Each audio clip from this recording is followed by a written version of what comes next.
Let's crack. Welcome to Let's Crack UPSC CSE English.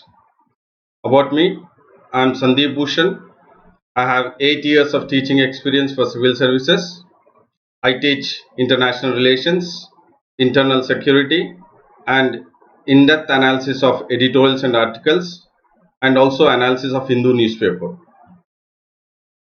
Topic is tips to crack prelims in 90 days. But prior to that, you have a notification for to crack UPSC CSE. Need to subscribe it, wherein it is India's largest learning platform, and by subscription you would have unlimited live and recorded courses from India's best educators. You would also have the privileges like daily live classes. You can chat with your educator, engage in discussions, ask doubts, and also be part of the answer polls. You also have the live test and quizzes, wherein you can evaluate your preparation with our regular mock test and quizzes, and you would also get detailed analysis on your performance. You also have structured courses. All your courses are structured in line with UPSC exam syllabus, which would help you best prepare for the examination. You also have unlimited access. On subscription, you would get access to all our live and recorded courses to watch from the comfort of your, whether it is mobile or laptop. And at Unacademy, your top educators, they are Sudarshan Gurjar, Ayush Sanghi, Prakash Kumar, Mrunal Patel. And also you have special classes taken up by Dr. Roman Saini sir, Dr. Siddharth Arora, Lokendra Chauhan, Rakesh Verma, Ashish Malik. Along with this, you have the upcoming courses which are lined up in our Unacademy platform. They are capsule courses on 250 multiple choice questions for UPSC Prelims. You have comprehensive course on public administration. You have capsule course on geography optional. And you also have Let's Crack UPSC CSE 2021. And for the learners, you need to subscribe. And in regards to the subscription, you have 12-month subscription. You have 12-month subscription, and you also have 24-month subscription. For 12-month subscription, the price is 40,000. For 24-month subscription, the price is 52. But you can avail the discount by using my code SBT10, and by using my code SBT10, you would get a 10% discount on 40,000 for 12 months, wherein you need to pay only 36,000. And by using the code SBT10 for 24 months, instead of paying 52,000, you would get a discount up to 46,800. So it is always required that UPSC needs minimum 1 to 2 years of solid preparations. And this, in regards to this preparation, it's always better to go ahead with subscribing 24 months, because the difference between the 24 months after discount 46,800 and then 12 months 36,000. So you have a variation of only 10,000. So it's always recommended to subscribe for 24 months. And then we would get into the in-depth analysis of editorials and articles of today's Hindu newspaper. And today's newspaper has an editorial which says for a level playing field. So it is talking about a level playing field. So what is that the editor is talking about it? So he is talking about the electoral process which is going on in India. So the main focus on the editorial is that there has to be transparency. So what kind of transparency is that we would look at? Is that the transparency on the expenses. We know that India is very strong, and it is a, having the electoral democracy with a strong root in India. But still we have some unhealthy practices or unhealthy patterns which have emerged across duration of time. So even though we are electoral democracy with strong roots in India, but still we have unhealthy patterns. So this is a main focus wherein the editorial is talking about. So when we are talking about the election process, then we have the voter electoral participation, which in India the voter electoral participation is very robust, or it has been at a very fast move. And when the electoral participation is happening at a very fast pace, what is important to look at here is that the poor are voting in a large number. We have seen across the nation, the one who votes or one who comes out and votes on the voting day is not the one who are very well educated, but the poor ones are the one or the lot who comes out and vote in a large numbers. And then the candidates or the winners in the assembly and Lok Sabha who are part of the political party, we have seen that in the due course of time that there are many criminal cases which are assigned or which are attuned to them. So what is important is, even though the electoral participation is robust in India and the poor are coming in large number to vote, but if you look at the party members or the candidates for the assembly or for the Lok Sabha, there are many criminal cases against them. And the next one is, with elections becoming expensive. So we know that in India, elections are definitely as expensive as we haven't seen in the past, but now it is becoming more expensive. So when it is becoming more expensive, most of the political parties are definitely trying to field the richer candidates. That means the one who is having more of money power are definitely the one who would be getting into the race or in the fray, and then there is always a high probability that they would win. But it is against the public interest. It is against the public interest. So the political parties are not really looking at the outcome of the public interest, or they are not really focused of the public interest, but they are focused, or they are more worried about the candidates, and the choosy about the candidates are the one who are very rich, so that they would have high chances of getting more number of seats.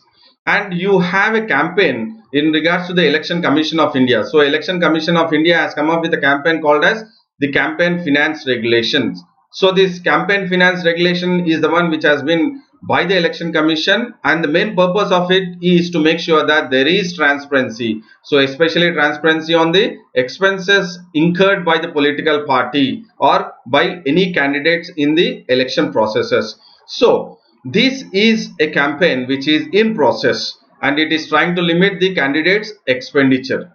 But we haven't seen that the candidates are within the expenditure which is stipulated by the Election Commission, but many a times we have seen that the expenditure is increased, and then when it is increasing, there is not much the Election Commission is able to do, but it is just trying to take the all the records of what they have incurred, that is the entire statistics or the facts or the receipts, and then the capable candidates who are actually capable enough, but who are not the one who is having more of money, that means who do not have the money power, but who are capable enough to make sure that they are for the public interest, or they would work for the public interest.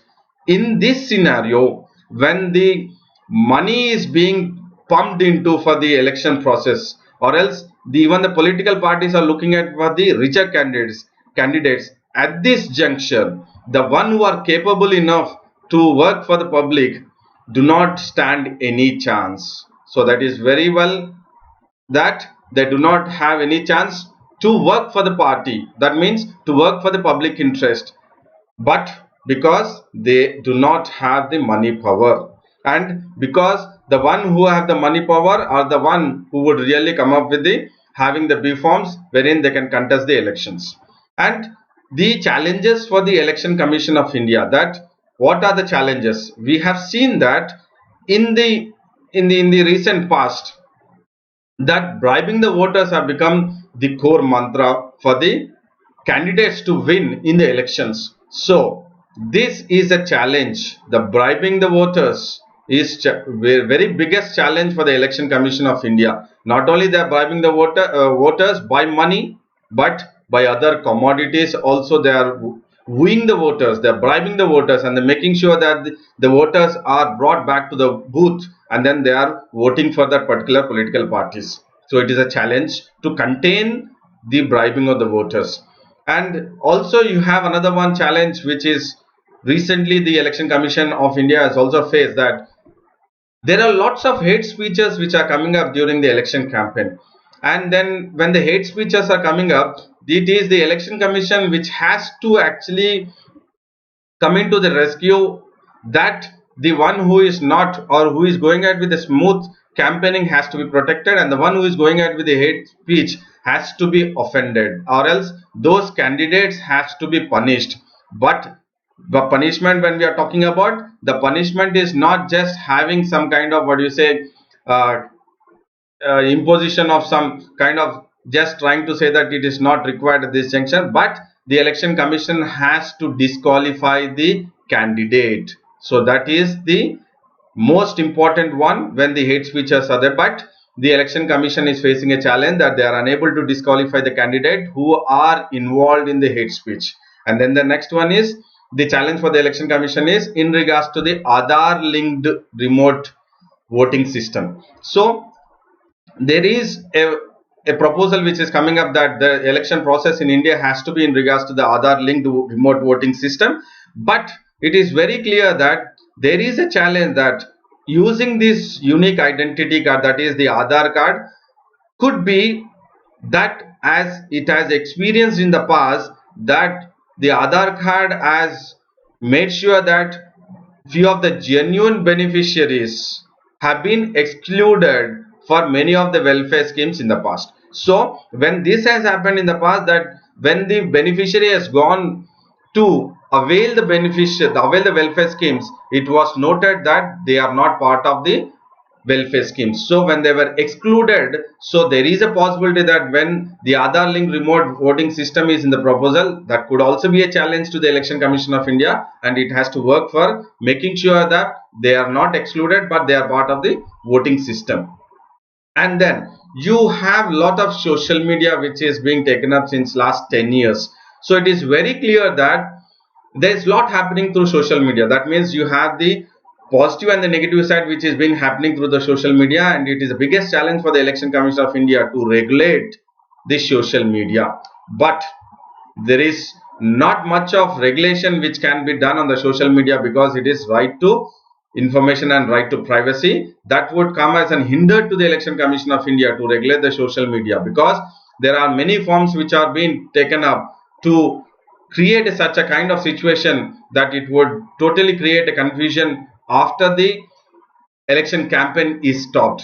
And there is another challenge wherein the Election Commission would come up or face, is that the online form of voting. So there is also another kind of voting which is coming up, the proposal, that is online form of voting. So when this is based, online form of voting is based on the network system. So how the India or the Election Commission of India, the institution, is well prepared for the entire network, so that online form of voting can be taken into positive stride. So this is also a challenge for the Election Commission of India. So we will look at the measures wherein the Election Commission can take up, and then they can face the challenges which they are facing and which could come up in the near future. That means the Election Commission, for the measure is, they should have more teeth. When we are talking about the more teeth, that means they should have more of rights, so that they can fight against the vote buying. That means the one who are being bribed, and then who are actually going ahead with the candidates who are going ahead with the hate speech.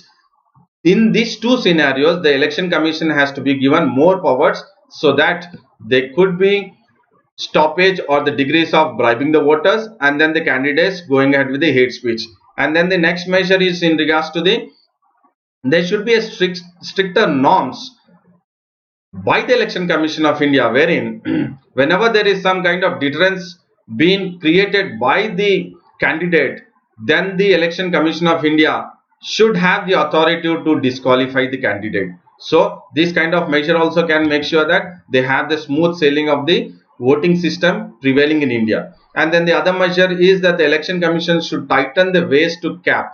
So we have seen that India is, or the voting system or the electoral process is experiencing lot of money in the election process. Thereby, there is more of expenditure which is being taken up by the political parties, various political parties. So, it is the measure is that the election commission should cap or they should have a restriction. No doubt, there is restriction, but still, these restrictions are not being given a deaf ear, wherein the political parties are going ahead with the increase in the expenditure. And when they have the cap on the expenditure, very well that this cap is in regards to the true spirit, then we can expect a level playing field across all the candidates, irrespective of the political parties.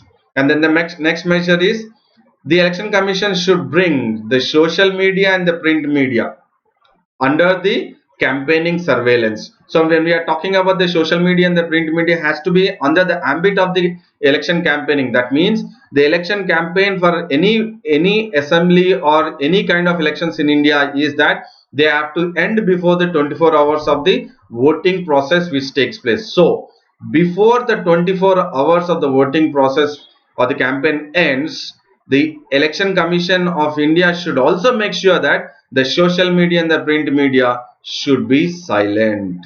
But in fact, it is the social media and the print media, after the campaigning is ended, this is not silent, but this is having more of voice. So when it is having more of voice, then it is always that the Election Commission is bound to face many challenges.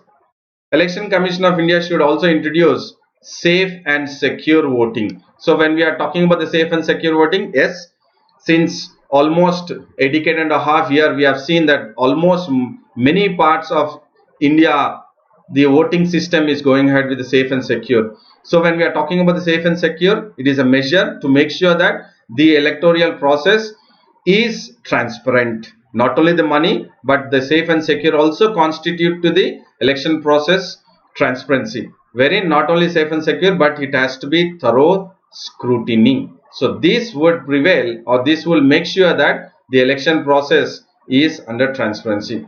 And then we also have a measure which is actually been followed, wherein the EVMs, we are having a lot of issues that the opposition political parties are raising the concern that EVMs can be tampered. And the measure is that you can have the EVMs with a one-time program that is chip-based. Wherein if you have a chip-based system, wherein there would be administrative safeguards, and then it is very clear that the EVMs are not vulnerable to hacking. So it is a measure that the EVM should be associated with the chip based, so that there is administrative safeguards in the safe mechanism taken care, and then the EVMs will not be vulnerable to hacking, as many of the political parties are complaining to the Election Commission of India about the hacking of the tampering of the EVMs. Now, as the editorial was talking about the level playing field, and then it was in regards to Election Commission of India, we would also look at about Election Commission of India little bit, so that it would be useful for you from prelims point of view. So Election Commission of India is an autonomous body which is constitutional, and it is a permanent constitutional body, and this has come up on 25th January 1950, and in the year 2001 the Election Commission of India has celebrated Golden Jubilee. And in 16th November, or else on 16th October 1989, there were two additional commissioners who were appointed. Earlier, that is, we had the two additional commissioners. First is that the election commission, and then later on we had two additional commissioners on 16th October 1989. But it was for a very short period, and it has ended. That is, the two additional commissioners for election commission was ended in January 1990. And then later on 1st October 1993, these two additional election commissioners were appointed, and then a concept of multi-member commission has been in operation since then. So that means since 1993, you have 3 election commissioners. You do not have the election commission. You do not have the two additional commissioners, but you have election commissioners who are multi-member, that is 3-member body, and the president appoints the chief election commission, prelims point of view, and then the election commissioners have 6 years of tenure or up to the age of 65, whichever is earlier, and then they enjoy the status and the salaries and perks of the judge of the Supreme Court of India, judges of the Supreme Court of India. And then the Election Commission of India can be impeached by the Parliament. So these points in regards to Election Commission of India could be probable for prelims point of view 2020. And then the second one in regards to the article is a COVID-19 control plan made simple. So here they are talking about the plan to counter the COVID-19 which can be made or which is made simple or which has to be simple. So we have seen that yesterday or today's newspaper covers that COVID-19, which says that WHO says that now it is pandemic. So what does pandemic means? That is when it is declared by WHO when a new disease for which people do not have immunity. So any disease for when the people are not having immunity and wherein it spreads around the world beyond expectations. So when this kind of situation arises for any kind of disease and then it has been controlled or it has been looked by the WHO, and then accordingly as per the situation they declare that the particular disease is pandemic, and WHO has declared that COVID-19 is pandemic. And when we look at the kind of crisis management India has actually taken up or it has handled properly in the past, is that we have seen in 2003 India has also handled the SARS, that is severe acute respiratory syndrome, wherein the crisis management was very vigilant and it has taken up the issue or it has made sure that maximum number of deaths were not into action, but wherein it was very minimum in cases which were the lives have taken place. And then in 2009 we have seen the H1N1 influenza, and then in 2018 we have seen the Nipah virus which was virulent in Kerala. So in these 3 cases in 3 years, that is 2003, 2009 and 2018, we have seen that India has handled this crisis very effectively. But there is something which is also lagging in regards to India, that is India's weakness. We can say we have weakness, that is because we do not have the national policy in dealing the influenza or seasonal influenza.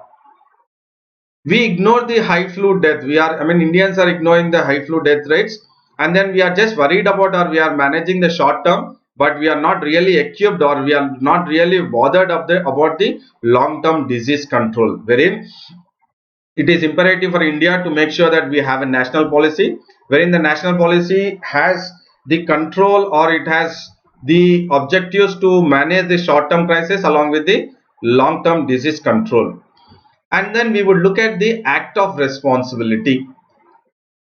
So along with the act of responsibility, we would also look at the measures.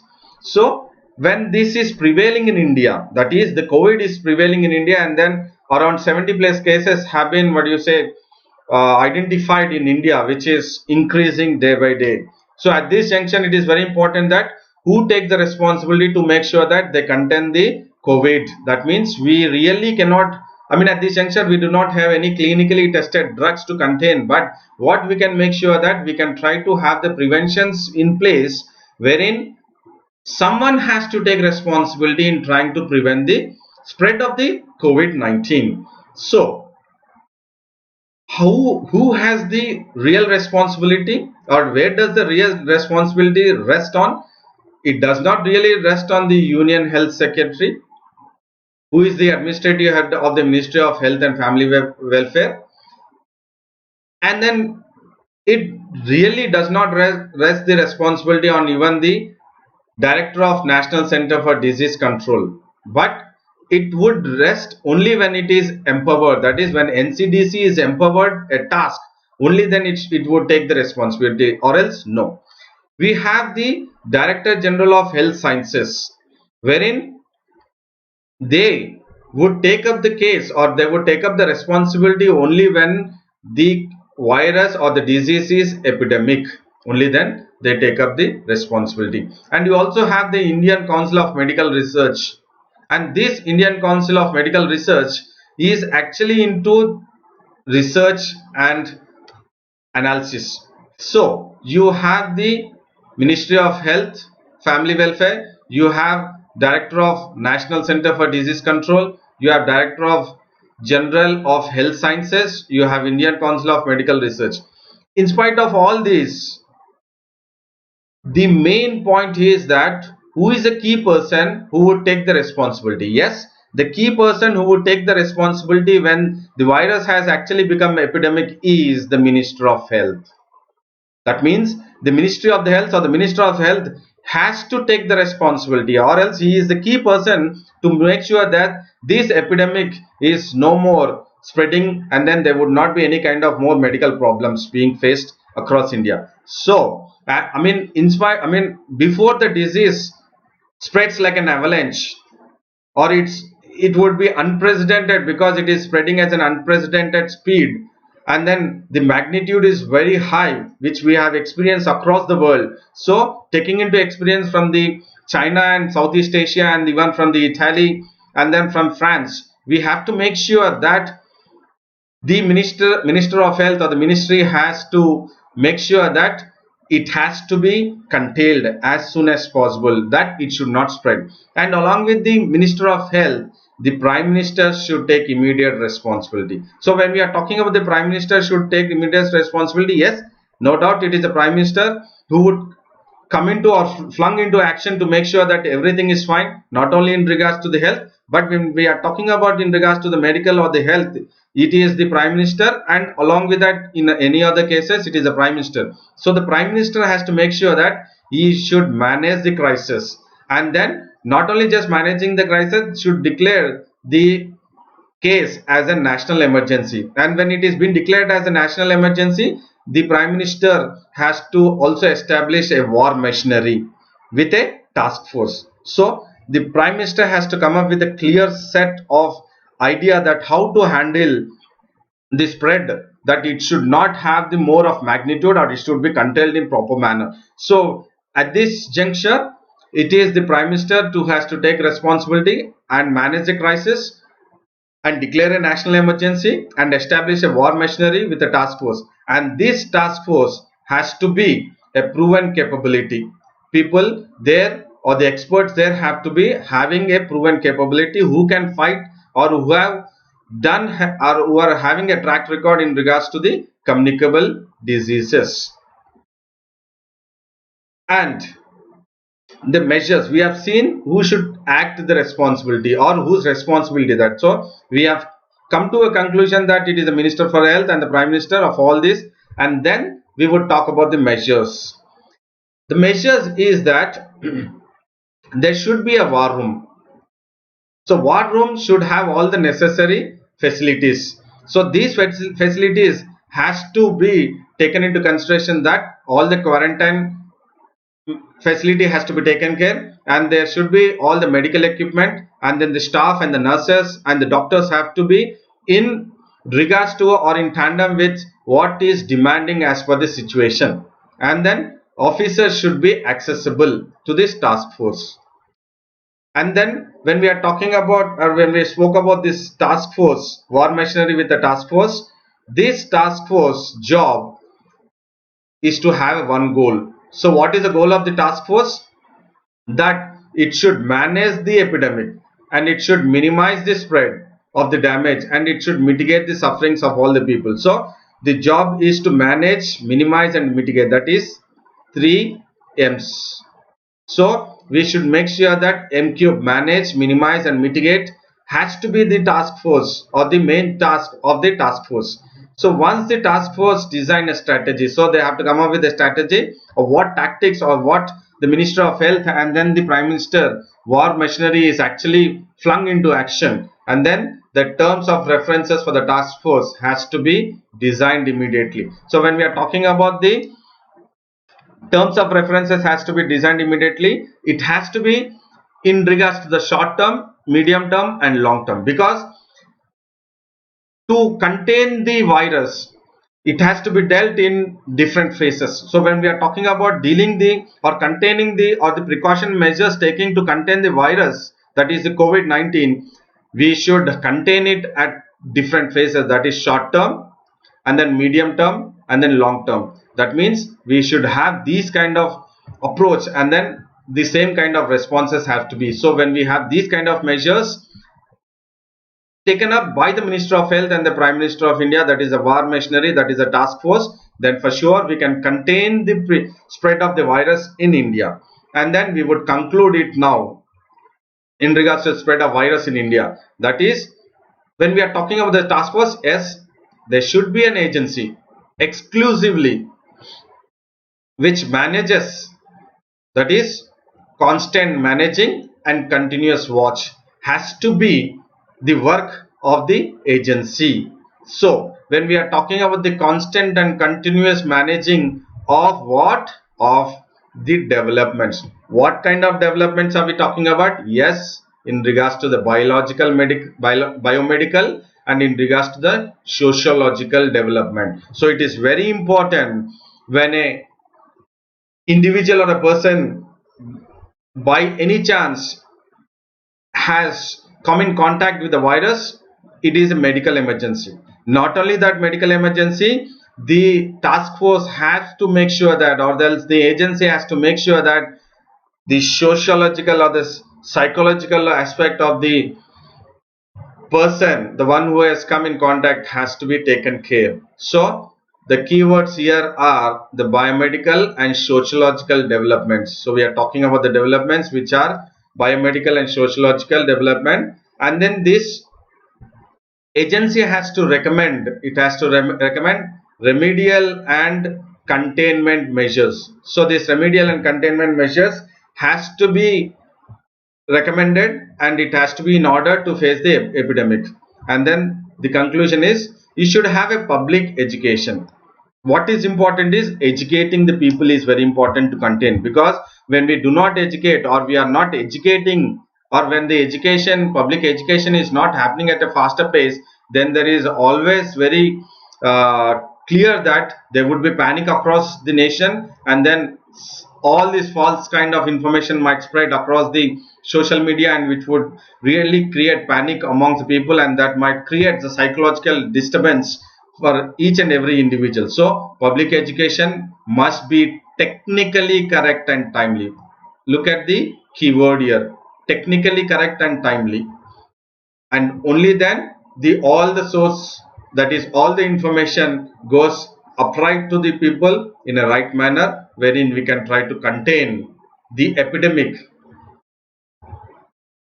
the kind of epidemic which is actually going on, and then the kind of WHO which has declared COVID as a pandemic. That means there is no right now immunity, and we are not aware about the spread across, or what on to what expectation or it would spread. And then we have the another one article which talks about the economic uncertainty rises. So we have seen that for sure there is some kind of economic slowdown in regards to India. We have been experiencing since economic slowdown since almost a year. So the economic slowdown was in regards to various reasons, and now the various reasons have been appended or added along with another reason, that is in regards to the spread of COVID, that is in regards to the coronavirus. So not only in regards to the spread of coronavirus, the economic uncertainty is also because of the crude oil prices, slash in the crude oil prices. So the recent happening, or which has added the existing economic slowdown in India, especially has added along with the SARS and with the slashing crude oil prices. So we will look at the supply shock because of the economic uncertainty rise. We are experiencing the supply shock. So the stock markets globally, we have seen the stock markets globally have slowed down, or it has, what you say, slashed, or it has crashed very dramatically. And then not only the global market, we have experienced the Bombay Stock Exchange and also the National Stock Exchange, wherein the shares have drastically fallen. And this has become so because the COVID or the virus has almost spread across 100 countries, and then there is almost a kind of fear that there could be global recession, and because of the fear of the global recession, there is drop in demand. So there is drop in demand. So when there is drop in demand, there is drop in demand in energy, there is drop in demand in all products which are required for the human being consumption and also for the manufacturing sectors. So all the products have been slashed, that is in regards to the demand has slashed. So when the demand has slashed, so definitely the supply is high and now the demand is very low. And then because of this, we also have experienced travel and trade have been restricted. It has been restricted because of the COVID. It has been restricted because of the restriction. It has affected large parts of the world. That means we are talking about the global economy, or the major economies of the world have been impacted negatively. And this travel and trade restrictions are because they have gone ahead with the cancellation of the visa. Many of the country, India also has gone ahead with cancelling the visas for Indians moving up abroad or to any other country. And then we have seen the China, and we all know that China is the epicenter of the outbreak. And when China is the epicenter, what is linked to the epicenter, that is linked to the outbreak, is that as China is the largest supplier, China is the largest supplier of almost all the basic or many basic and intermediate goods, and these basic and intermediate goods, they have dominated the supply chain. So these China market or China's suppliers are dominated the supply chain of production. So the keyword here is supply chain of production. So when they have dominated the supply chain of productions, it is very clear that because of the virus, the supply has been hit very badly. And then when it has hit very badly, it is being impacted on many industries or on the economy itself. And then we have seen that these Chinese products are the items which are very cheap, and when they are cheap, they have what is flung into many of the countries. And then when they are flung into many of the countries, not only that, even India has experienced, and it is still having many of the products called as China made products. So at this time, when the goods are not flowing into India, and then when there is a demand, that means when the supply has reduced and when the demand has increased, so at this junction, what is important is there would be a mismatch between the demand and supply. And India is totally dependent on the supply of inputs from China, that is especially in regards to electronics, medicine and automobile parts of automobiles, and also in regards to the small and cottage sectors. So when we are dependent on this, when the supply is shortage, the demand definitely increases. When the demand increases, there is always a negative side on the economy. So we have seen, in spite of low wages, so we have seen, or we have here we have looked at that India has been bombarded with the Chinese products, and those Chinese products are comparatively higher in quality and cheaper in price. Higher in quality and cheaper in price. But when we compare it with that India, that is India has low wages. In spite of low wages in India, and in spite of what you say, the transport cost would be higher than when the China's products are getting into India, but still we are experiencing the Chinese goods are into the, what do you say, totally spread across the Indian manufacturing sector. This is a cause of concern, and then we have to deal effectively, or else there could be a mismatch, as we have discussed, between the supply and demand. And then what are the challenges because of these reasons? What could be the challenges to the indigenous Indian manufacturers? So definitely indigenous Indian manufacturers have to be protected by the central government or the government of India. But still, the Indian indigenous manufacturers do face challenges. So what are those challenges we would look at? The current supply chain is disrupted, as I did explain just now, couple of minutes back. And then it has been disrupted because of the reasons what we spoke. And then when it has been disrupted, we have to come up with some other alternative. That means when the disruption has taken place in regards to current supply chain, we have to come up with either Indian production is ramped, that is increased. That means indigenous Indian manufacturers have to increase the production, or we should have an alternative sources of supply from other countries.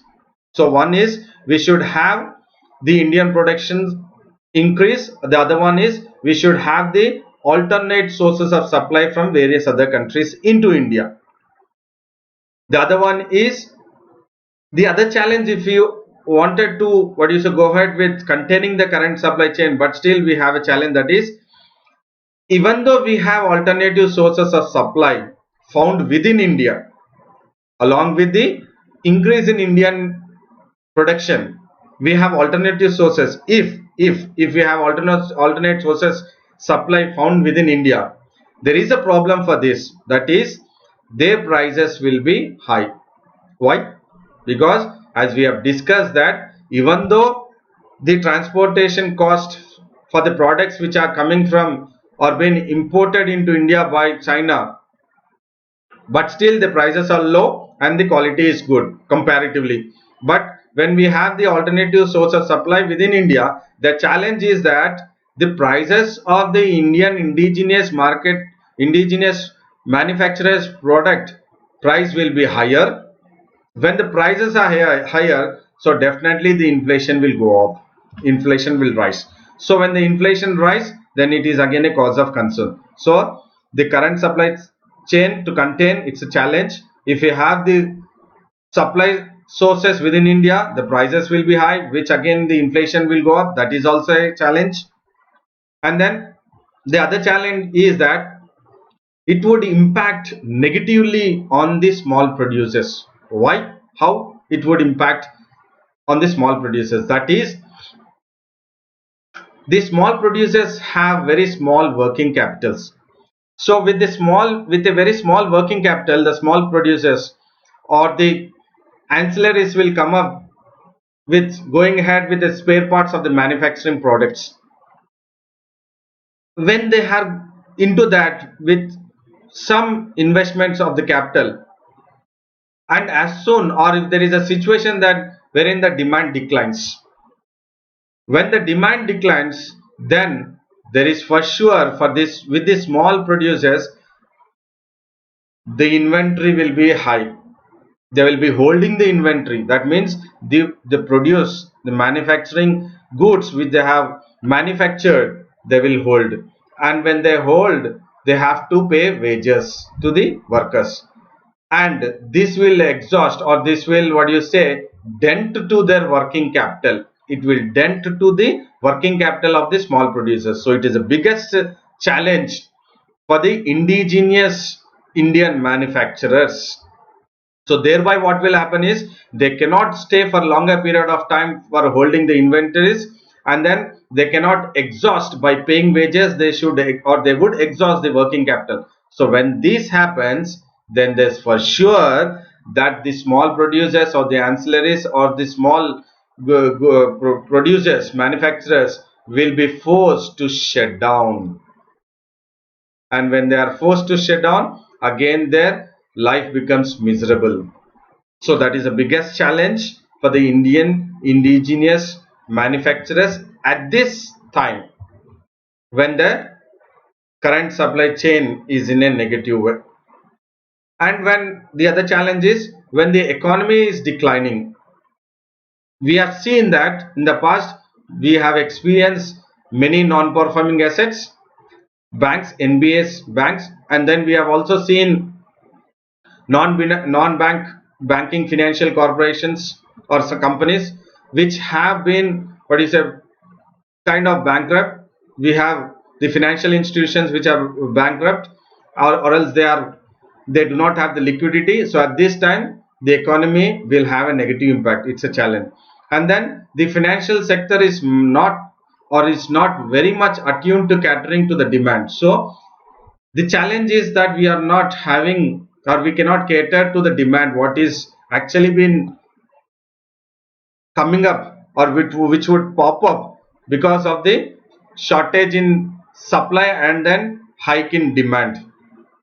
Therefore we should have to depend on more expensive source of private funds. So when there is no proper demand or catering to the demand, that means we have to depend on the private sources. So again, depending on the private sources is a worry to the small producers. So this is a challenge to the Indian indigenous manufacturers. And then this kind of situation is actually moving ahead to the path of recession. So we have experienced during the recessionary season or recession time, there is always a fall in income, and there is definitely the reduction in demand. So when there is fall in income, there will be, reduction in demand, and then there would be decline in inflation. And during the recession period, many of the people, they go ahead with saving their money, wherein they have to save the most of the money on the health. So they would go ahead with the expenditure on health and disease control. So at this juncture, because of the coronavirus spreading, so there is always a possibility that India would experience a kind of recession. That means fall in income, reduction in demand, and then many of the people, even though they have the saving, they would not go ahead with spending the money for the consumption, but they would go ahead with expenditure on health and disease control. And people around the world are scared, and they are anticipating some kind of trouble, and this would resume some buying discretionary items, which will not actually move forward in a positive way, but wherein the buying capacity will actually lower, and then when it is lowering, it is nothing but it is heading to the path of recession. And then at the time of the path of recession, the people actually get into the mode of saving. And then when they are getting into the mode of saving, they get into the mode of saving because they feel that their future is uncertain. So hence what will happen is the demand is not likely to increase immediately, because they would not go ahead with the consumption, which they will not go ahead with spending in the market, but they would go ahead with only spending for the health. And they would make sure that the people across the world will make sure that they hold more cash for their essential items at their homes. So these kind of scenarios which we might experience because of the coronavirus, the spread, and then because of this supply demand mismatch, so the path could be in regards to the heading towards the recession. So how we would conclude this is the supply shocks, which obviously are being emanating from China, are spread, and due to the impact on the production, the incomes are declining and the fall in demand is happening, and the threat of global recession can take place. So thereby what should the globally all the countries have to make sure is, globally the governments are trying to or should take physical steps anticipating the recession. And also in India, the central bank has to be prepared to issue more currency, because we told they will the people across the world and also India will hold more money. So wherein they will hold more money not to spend but for the essential commodities and for the health purpose. And then at this juncture, what will happen is the one who is more badly affected is the poor are likely to be impacted more in India. So India has to make sure that, or the central government has to make sure that the pumping of money or the liquidity has to be taken care, very sufficient liquidity has to be taken care by the RBI. And then you have another article which talks about ruling against judicial transparency. So the author is talking about the judicial transparency. So what kind of judicial transparency, or why this judicial transparency is the need of the hour? The author feels because there is a Supreme Court verdict, a verdict given by the Supreme Court, that is in regards to the case was in regards to the Chief Information Commission versus High Court of Gujarat. So the case wherein the Supreme Court has given a verdict was between Chief Information Commissioner and then the High Court of Gujarat, and then the verdict was, or else the case was in regards to securing access to the court records. So the case was in regards to having access to the court records.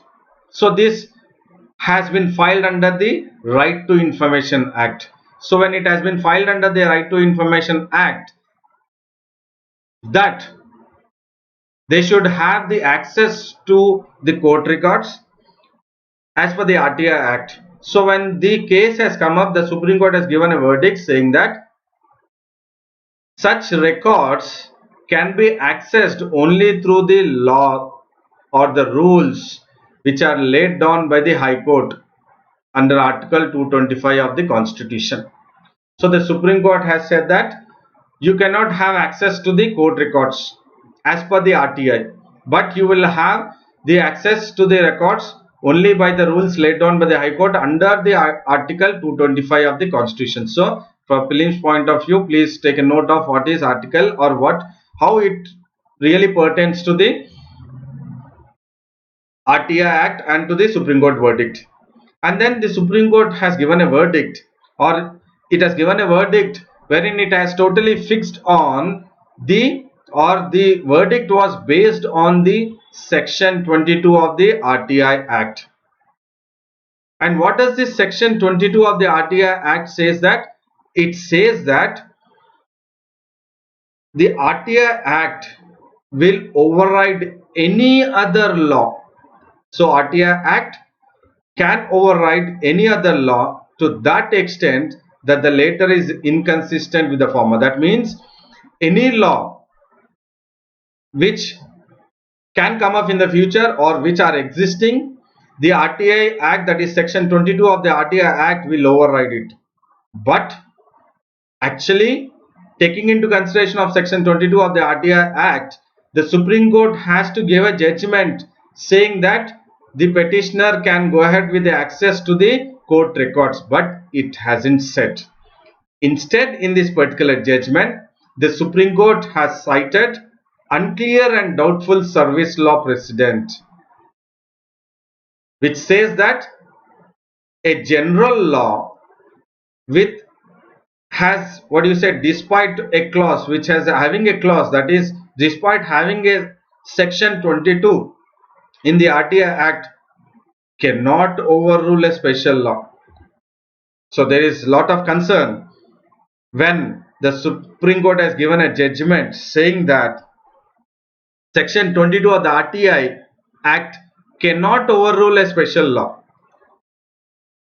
And because of this, or this judgment, this clause, the Supreme Court has said that you cannot have, or you cannot go ahead with securing access to the court records. The court also proceeded to speculate section 22.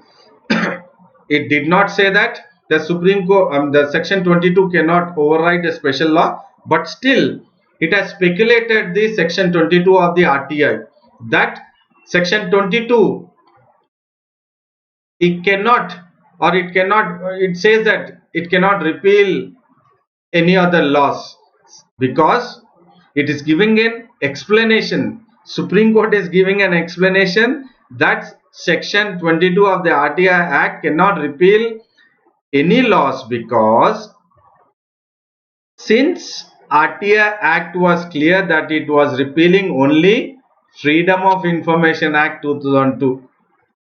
Look at the point which the Supreme Court has taken up and then given a judgment, or it has come up with a verdict. It says that section 22 of the RTI Act cannot repeal any other laws, because section 22 of the RTI Act says that it would repeal only the earlier Freedom of Information Act 2002. That means the RTI Act 2005. Prior to RTI Act 2005, there was Freedom of Information Act 2002. So when the RTI Act 2002 has come, and in the section 222 of RTI Act, as per the interpretation of the Supreme Court, it says that section 22 can repeal only the laws which are earlier to Freedom of Information Act 2002. And then there is one more case which has also come up, that the registry of the Supreme Court was actually having a litigating, or it was having a similar case, which it was between Supreme Court of India and R.S. Mishra. It was with the Delhi High Court, and there also the Chief Election Commissioner has also ordered to provide copies of the case under the RTI Act. But still, even there, the Supreme Court has made a judgment saying that it cannot go ahead with producing the records of the court. Instead, CIC or the RTI Act or the section 22 of the RTI Act very clearly says that it has the power to overrule or override any laws which are prevailing. So now we will look at, because the CIC has gone ahead with access to the court records. So when it has gone ahead with access to the court records, now the point what we look at is it really required for the Supreme Court to share the records, or else is sharing of records the need of the hour for public discourse?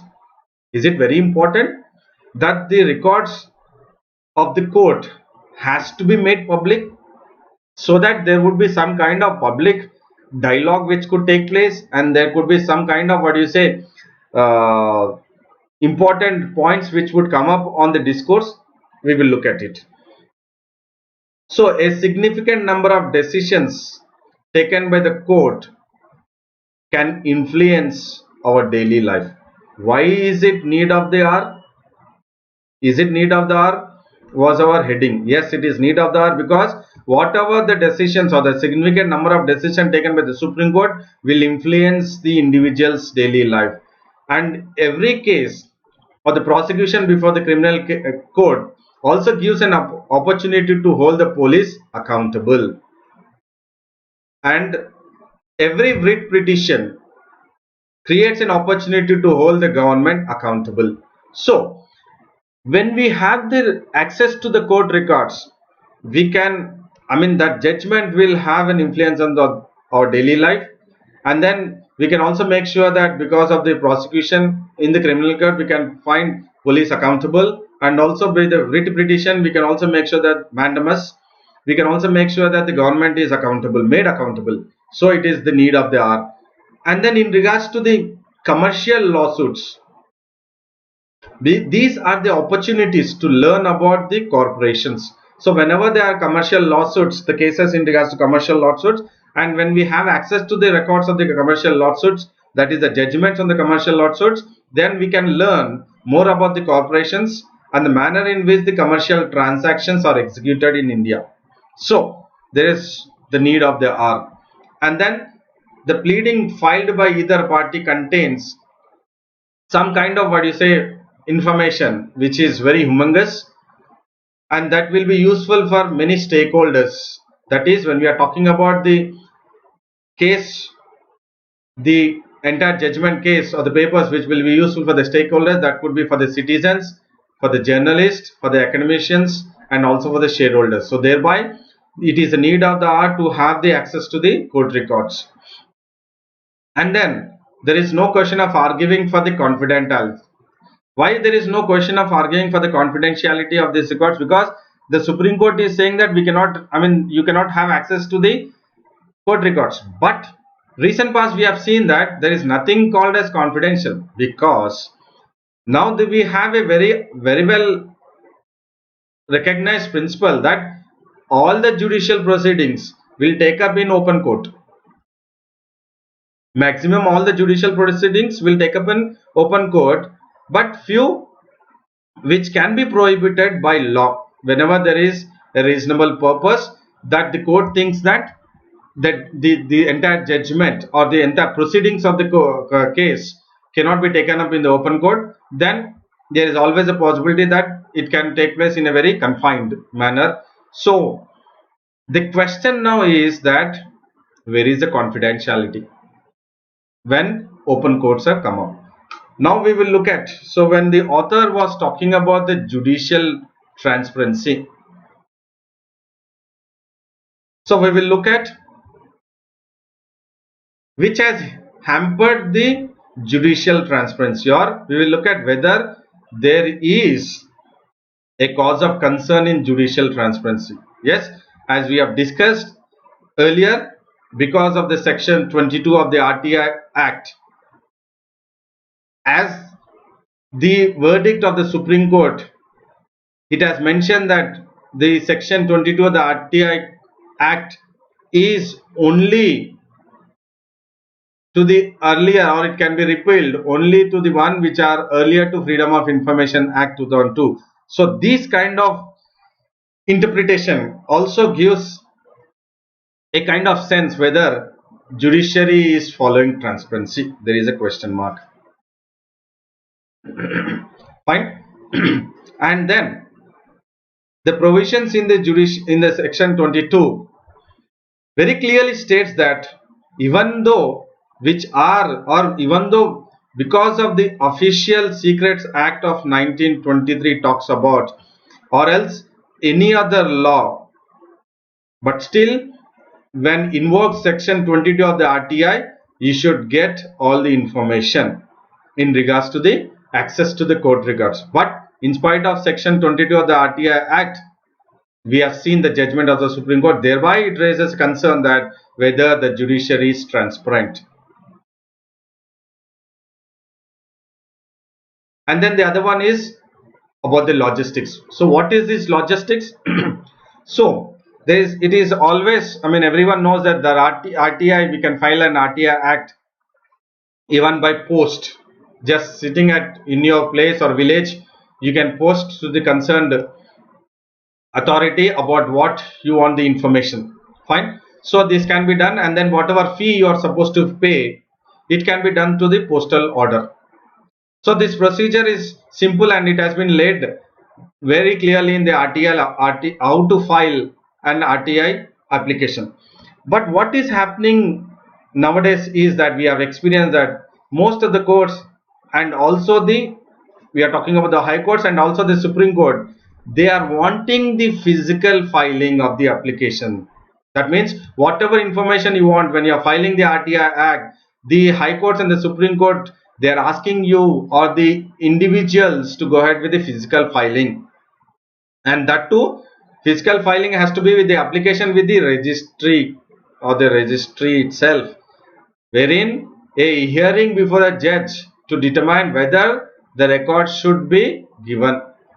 So here the point is, we have seen the section 22 of the RTI Act, and now the second logistics which is causing an hindrance to the RTI Act is that you need to file in personal, physical, and then it is also making sure that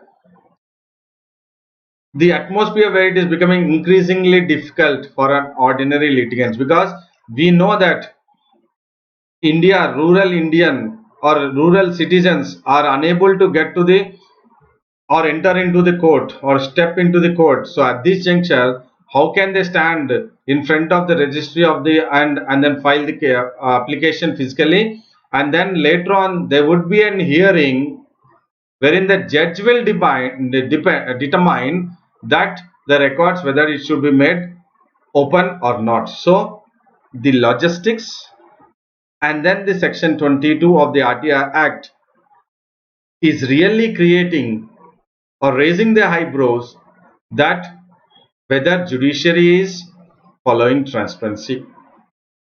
So we would now conclude that in today's world, every public institution, when every public institution is striving to become transparent, we have the continued resistance from the judiciary,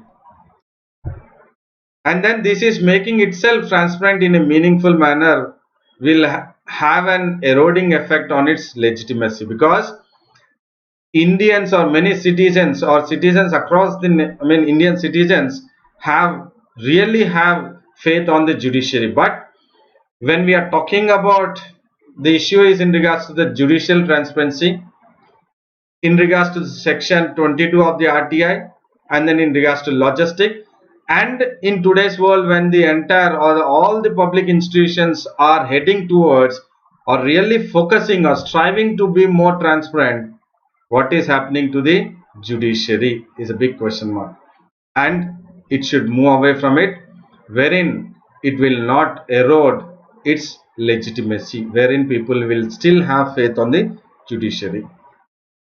And then you have the other one is that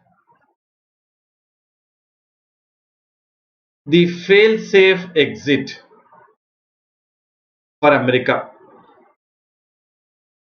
And the fail-safe exit for America is a worry for India. So what is this article all about? This article is all about the US and Taliban peace deal which has taken up recently.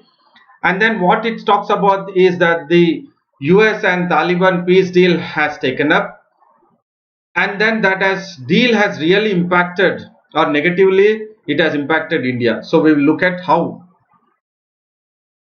So we have seen the deal between United States and Taliban, that was to bring peace, actually to bring peace to Afghanistan.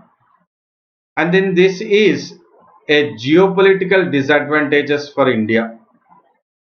Actually it was to bring peace in Afghanistan, but rather than bringing peace, it is becoming a disadvantage. What kind of disadvantage? Geopolitical disadvantage. Keyword, please try to understand this keyword, geopolitical disadvantage for India, and it would have a serious implications on our national security. How we will look at it?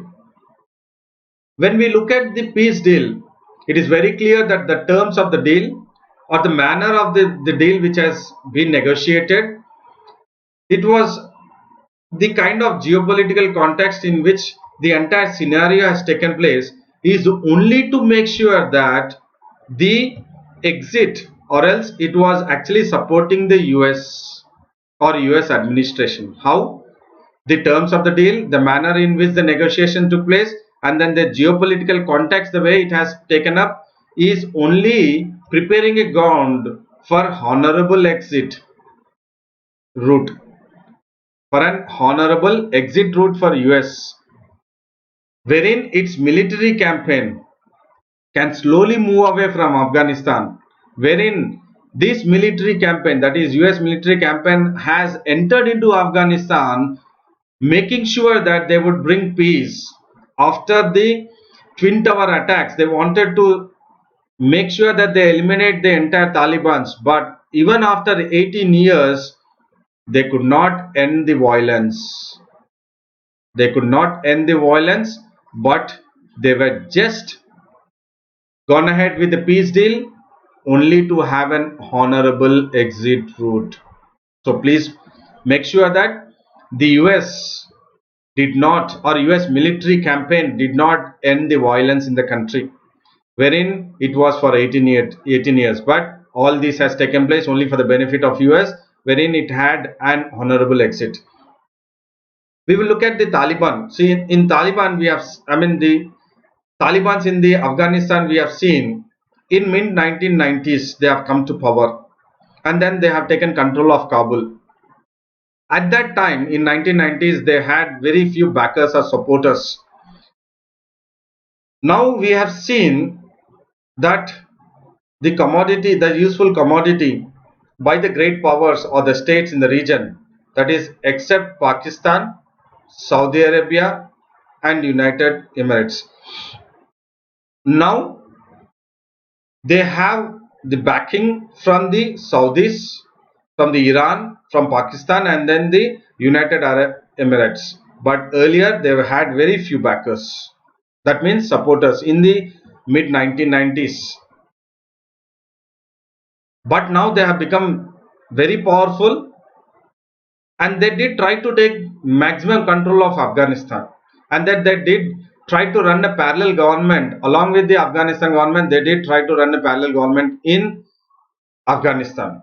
So they negotiated, Taliban have negotiated the US Taliban peace deal with a position of strength, wherein the Trump administration was weak, and then wherein Ashraf Ghani administration, that is the Afghanistan government, was mere a clueless bystander. That means the Taliban were more comfortable, or they were more having strength. The Trump was very weak, and then the Afghan government was mere bystander, and then the entire peace deal has taken place, wherein it is not a peace deal, it is just a honorable exit for US.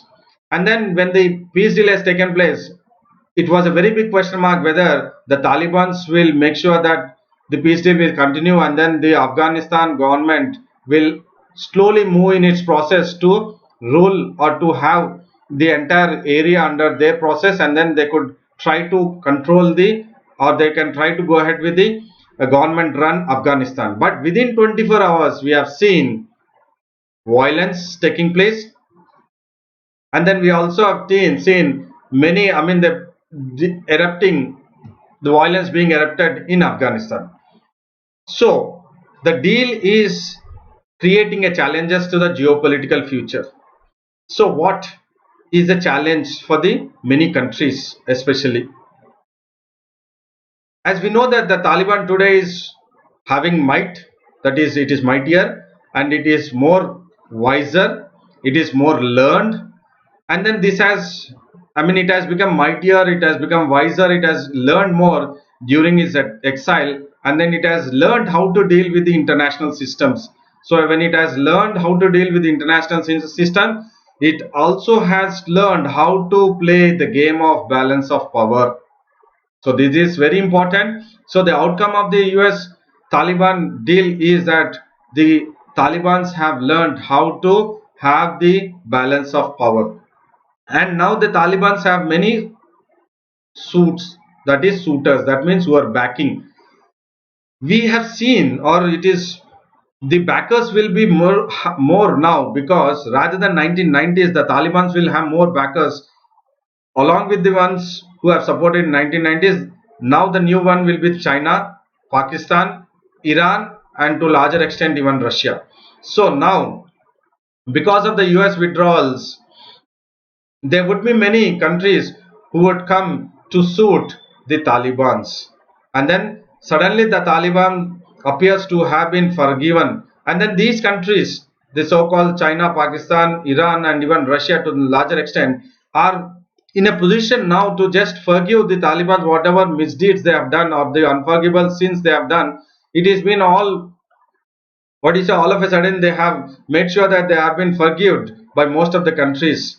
Why? Because the US is a bigger challenge to all the countries, that is China, Pakistan, Iran and Russia. It is not the Taliban which is a concern or a challenge, but the challenge to these countries is the US, and so that these countries have become suitors, or they are backing the Talibans.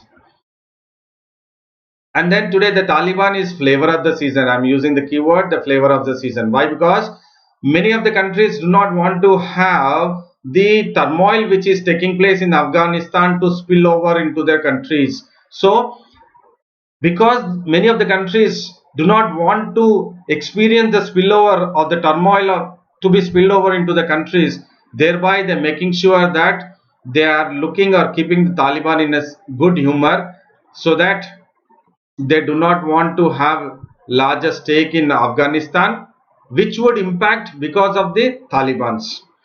And then the only state which seems to be losing it, that is nothing but India. So we would look at what are the challenges ahead for India's diplomatic strategy.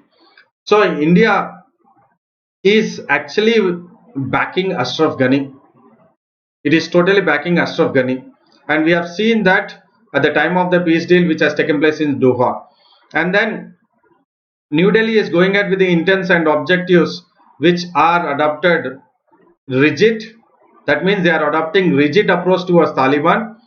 They are not reaching out. They are not reaching out to Talibans.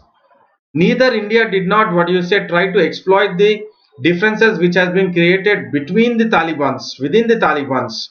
It did not did not really take the benefit of it, and then because of it, they do not want to really create any kind of inconvenience to the elected government in Kabul, that is Ashraf Ghani's government. They do not want to create any inconvenience. That is why they are going ahead with high-handedness onto the extremist group, that is onto the Talibans.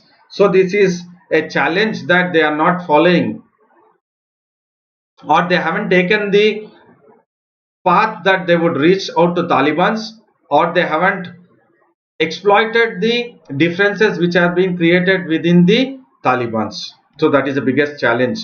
And then the other one is India's relations with Afghanistan will hit once this deal comes into action. Because why? Because of China. And we know that China is the adversary of India, and this China is really looking at the geopolitics and geoeconomics of the region. It is bothered about, or it is concerned about, or it is really focusing on the geopolitics and the geoeconomics of the region. And then it is also involved in trying to enter into Afghanistan. So thereby it wanted to have political and security outcomes. So that means it wanted to enter into Afghanistan. As we all are aware that China has invested a lot in the CPEC program, that is China-Pakistan Economic Corridor. So it is involved in the geopolitics and geoeconomics, and thereby the kind of approach we have taken up towards the Ashraf Ghani government and towards the Taliban might affect by the impact or the kind of presence of China in Afghanistan.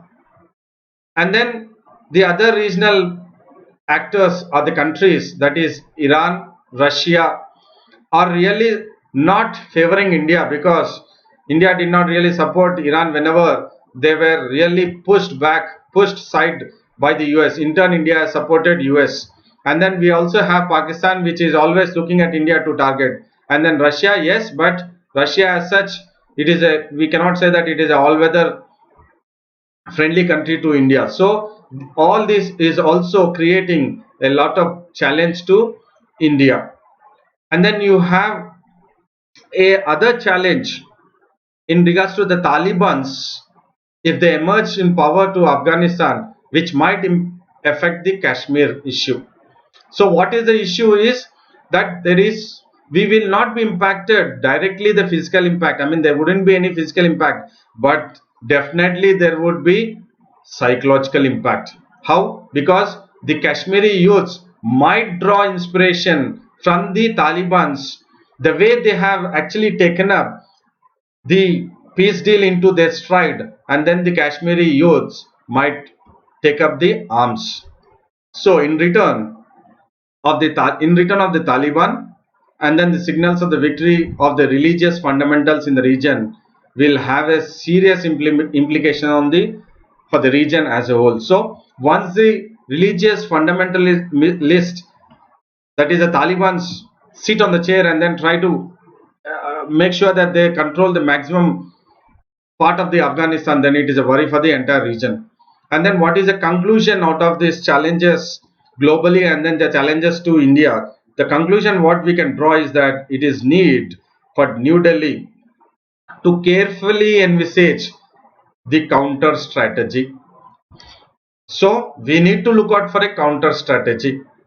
So these factors will increasingly push India into a geopolitical tough spot. So if we are not coming up with a counter strategy against the Taliban's or against or in working tandem with the Afghanistan government, so India, there is a chance that India would be pushed geopolitically in a tougher spot in the region.